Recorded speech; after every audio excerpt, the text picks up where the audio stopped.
ایک روایت آتی ہے حضرت عمر کے پاس، اس کی صحت کا مجھے اندازہ نہیں ہے، معلوم نہیں ہے، لیکن بڑی عبرت والی ہے۔ حضرت عمر کے پاس ایک بندہ آیا، کہا کہ امیر المومنین بڑا فاقہ ہے، تھوڑا سا آٹا دے دیجیے۔ اللہ کے رسول صلی اللہ علیہ وسلم نے دینے کے ایسے ایسے کیا ہے فضائل بتائیں، تو حضرت عمر باقاعدہ بیت المال کو بھیج سکتے تھے، لیکن اپنے گھر سے لا کے دیا، کیونکہ خود امیر تھے اس وقت، کہتے تو جا کے لے، لیکن جب دروازے پہ آ گیا تو اپنے گھر سے لا کے دیا۔ دوسرے دن پھر وہی کھٹکا، وہی دروازے کو، وہی آدمی وہی کہہ رہا ہے تنگی ہے، تو انہوں نے پھر روٹی کا آٹا دیا۔ تیسرے دن آیا تو وہی آدمی تھا،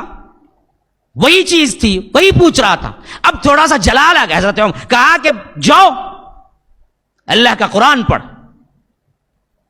اب اس کے بعد مدت ہوئی وہ نہیں دیکھا۔ حضرت عمر کو بعد میں خیال آتا تھا تو سوچتے تھے کہ پتہ نہیں میں نے زیادتی کر دی اس کے ساتھ، ایسا نہیں کہنا چاہیے تھا مجھے،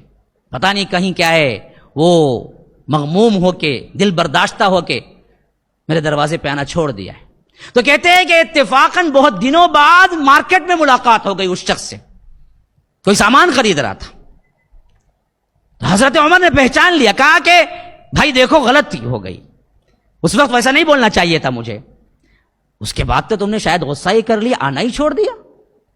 کہا کہ امیر المومنین میں نے غصہ نہیں کیا، آپ نے ایک نسخہ مجھے بتایا کہ کہا کہ جا کے قرآن پڑھ۔ میں نے جب قرآن پڑھنا شروع کیا تو اللہ نے عمر کے دروازے سے مستغنی کر دیا اور اللہ اپنا دروازہ کھول دیا، مجھے ضرورت ہی نہیں پڑی پھر عمر کا دروازہ کھٹکھٹانے کی، اللہ نے مجھے رزق میں برکت دے دی۔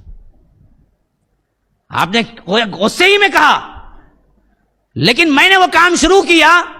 پھر دنیا بھی میرے لیے کشادہ ہو گئی، مجھے ضرورت ہی نہیں پڑی عمر کا دروازہ کھٹکھٹانے کے لیے۔ تو فَإِنَّ لَهُ مَعِيشَةً ضَنْكَا، تنگ کر کے رکھ دیں گے۔ نوجوانوں یاد رکھو، یہ تنگی کی زندگی سے نکلنا ہے تو یاد رکھو قرآن پڑھو، سیکھو، عمل کرو، تمہاری تنگی کی زندگی نکل جائے گی۔ جاب نہیں ہے، قرآن پڑھو، عمل کرو، ایک نہیں 10 جاب آئیں گے تمہارے واسطے، ایک نہیں 10 آئیں گے، ایک نہیں 10 آئیں گے۔ ہاں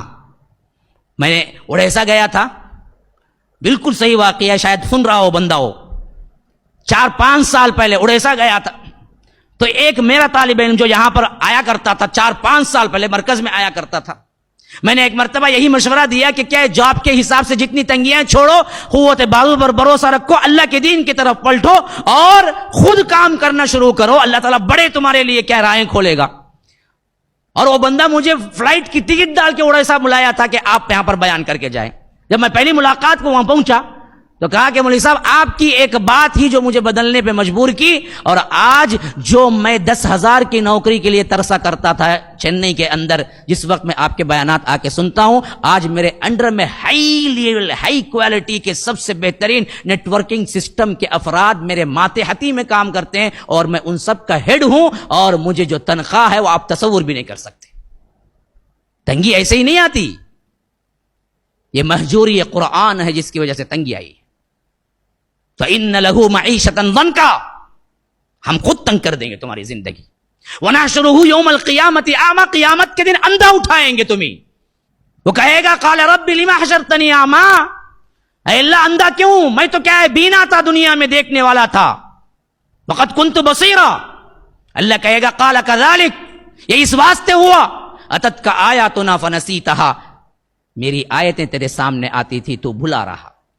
اس وقت تو اندھا بنا رہا، وَكَذَلِكَ الْيَوْمَ تُنسَىٰ، آج تو اندھا بنا رہا، آج میں تجھے کیا ہے عمدن اندھا کیے دیتا ہوں، تو میری آیتوں کو جو بھول گیا تھا آج میں تجھے بھلائے دیتا ہوں۔ تو یاد رکھو مسلمانوں، ایک حل ہے آج بھی ہم کو، وہی عروج، وہی احترام، وہی کامیابی، دنیا میں بھی آخرت میں بھی، اللہ کی کتاب کو پکڑو، اللہ کا قرآن پڑھو۔ عمریں نکل گئی کوئی بات نہیں، ابھی سے کوشش کرو، ایک ایک لمحہ قیمتی ہے، ویسٹ نہ کرو وقت، قرآن سیکھو، قرآن پڑھو، اللہ کے پاس رو، گڑ گڑاؤ، اے اللہ مجھے کچھ نہیں چاہیے، تیرا قرآن پڑھنا سکھا دے۔